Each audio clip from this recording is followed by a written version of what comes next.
When Squid Game Season 3 dropped, fans braced themselves for new games, shocking betrayals, and heart-wrenching sacrifices.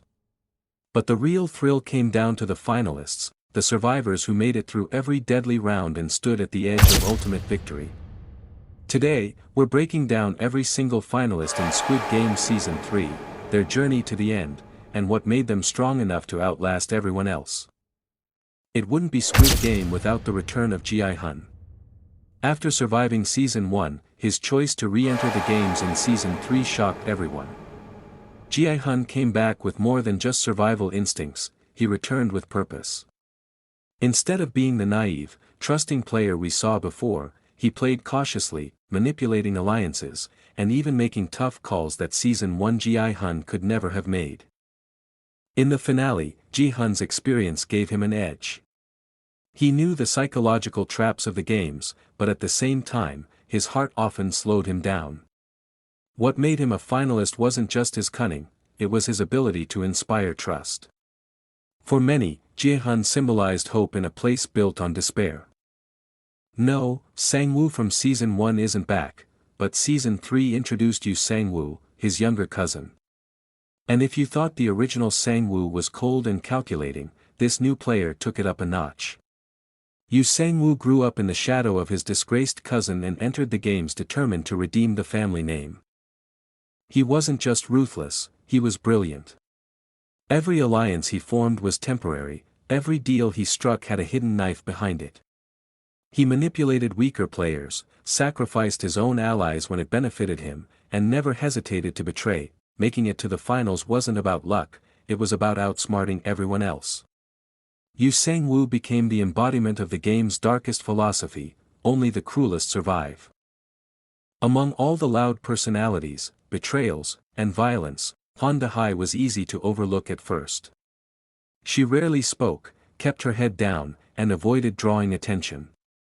But behind that quiet exterior was one of the sharpest minds of Season 3, De-hai mastered the art of letting others destroy each other while she quietly observed. In the physical games, she played strategically rather than aggressively. In the psychological ones, she stayed neutral enough to avoid being targeted. What made her stand out as a finalist was her adaptability. She wasn't the strongest, the smartest, or the most ruthless, but she was the most balanced. And in a game like this, balance is sometimes the deadliest weapon. Every Squid Game season needs that one powerhouse, the contestant who dominates the physical challenges and intimidates others with sheer strength. Season 3 gave us Park Jin-woo, a former MMA fighter who entered the games after his career collapsed. But Jin-woo wasn't just muscle. Unlike the thugs or bullies from previous seasons, he had a code of honor. He protected weaker players when he could, refused to backstab allies, and only played dirty when absolutely necessary. Fans loved him because he represented a paradox. In a game designed to punish morality, Jin-woo still held on to his principles. His physical dominance carried him far, but it was his loyalty that earned him a place in the final rounds. If Season 1 had Han Min-ayo, Season 3 had Choi Min-ji, but she was on an entirely different level. Min-ji wasn't just chaotic, she was deliberate. She used charm, lies, and psychological warfare to bend others to her will. At one point, she manipulated two alliances into destroying each other while she stood untouched.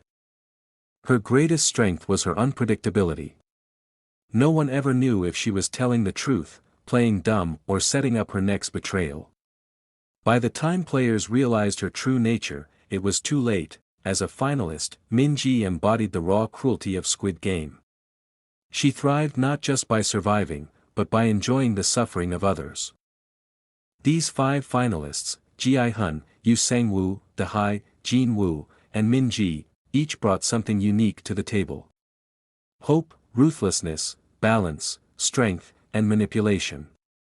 The final game wasn't just a battle of survival, it was a clash of ideologies. Season 3's ending reminded us why Squid Game is more than just death games, it's a mirror of human nature.